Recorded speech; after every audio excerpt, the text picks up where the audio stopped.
Bonjour, bonjour à toutes et à tous, j'espère que vous allez bien, très bien. C'est Nas Tuto pour une nouvelle vidéo et je vais vous parler de mon rhume et comment j'ai soigné mon rhume plus rapidement que d'habitude.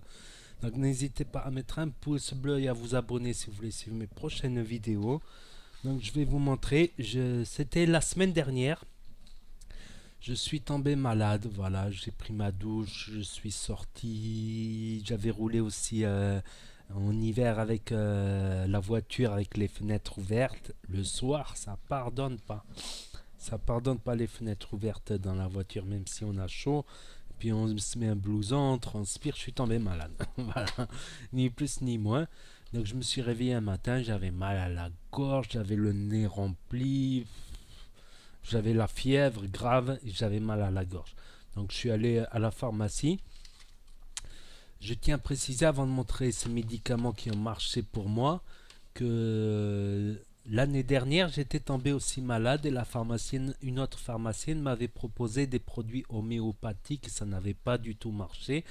Donc mon rhume, il avait duré 2 à 3 semaines. Au bout de 2 semaines, ça allait un petit peu mieux. Et au bout de la troisième semaine, c'était définitivement fini.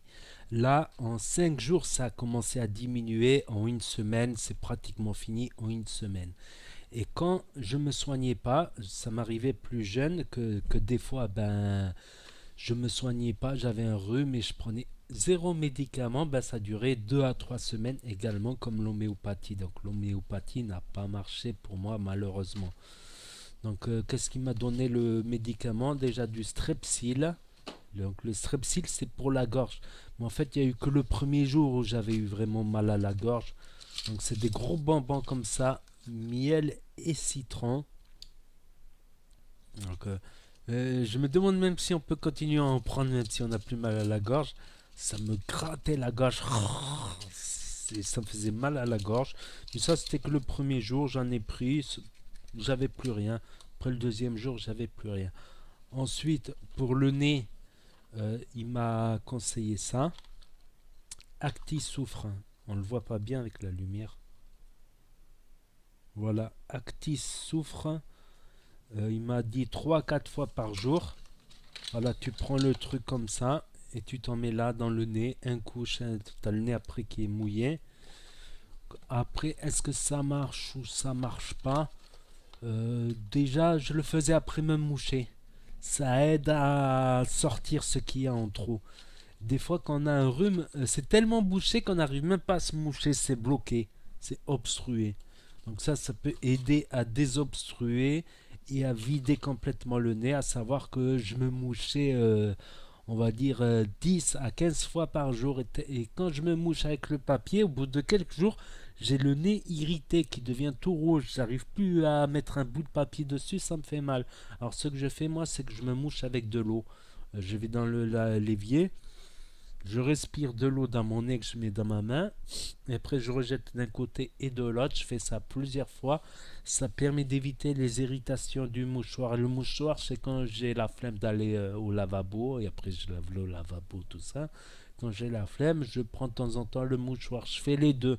Parce que je sais que si on n'utilise que les mouchoirs, ou parce que moi j'utilisais du sopalin aussi, il faut prendre des mouchoirs doux. Même au bout d'un moment, ça fait de l'irritation.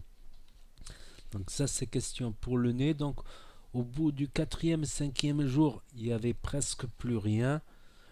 C'était plus mouché 10 à 15 fois par jour, mais plutôt 2 à 3 fois par jour. C'était déjà beaucoup mieux. Et au bout de 7 8 jours, ben que une fois par jour. Maintenant, il n'y a que le matin, ça va beaucoup mieux. Et j'ai pris le Actifed. Voilà, rhume, jour et nuit. Donc, je vais vous expliquer le Actifed, c'est ça. Donc, en fait, là, ici, vous avez les 3 pilules de la journée, matin, midi et soir, et là, avant de dormir. Donc, j'ai suivi le protocole. En fait, le premier jour, j'avais que le soir, vu que j'étais allé en fin d'après-midi chercher.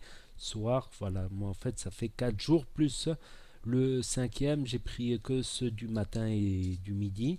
Et tous les autres jours, ben, je faisais ça, matin, midi, soir. Au bout du deuxième jour, ça allait un peu mieux la fièvre, mais il y avait encore la fièvre. Franchement, au bout du quatrième jour, il y avait moins de fièvre, mais je sentais que j'étais enrhumé. Et au bout du 7e jour, alors que j'en prenais plus, bah, ça allait de mieux en mieux. Le 5e, 6e et 7e jour, j'avais pratiquement plus de fièvre. J'ai plus de fièvre. Voilà, là on est plutôt le 8e jour. Voilà, j'ai attendu de finir.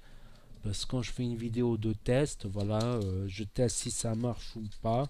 Et je peux vous dire, après il y a d'autres traitements qui marchent, mais l'homéopathie c'est moyen. Je vais dire l'homéopathie c'est moyen. Actifed, je valide. Il y a d'autres marques aussi qui marchent aussi bien.